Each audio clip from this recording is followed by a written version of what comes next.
अत्यंत दुर्भाग्यजनक कथा जो भली भावरे नुआ ओ कहीकि एडवर्टाइजमेंट कराला एवं नाच गीत करी परीक्षा को बातिल करी एते कार्यक्रम करागला तार आउटपुट कौन आज विधानसभा जितेबाला से विषय में प्रश्न रखी तार उत्तर मिली आयोजन करने निमंते वर्तमान सुधा 94 कोटी 98 लक्ष 20,458 टंका एथिरे खर्च होईछि कहापाई कौथिपाई ना जड़े केवल लोकंकर व्यक्तिगत स्वार्थ साधन पाई तांकर राजनैतिक लंचिंग पाई नुआ ओ कार्यक्रम करी ए भलिया अर्थ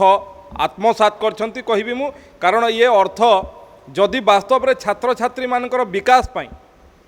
तांकर शिक्षार मान वृद्धि पाई जदि लगी था बोध हुए ओडिशार भविष्य रे आउ किछि निर्माण होता किंतु एठी को विभाग 8टी विभाग कृषि एवं कृषक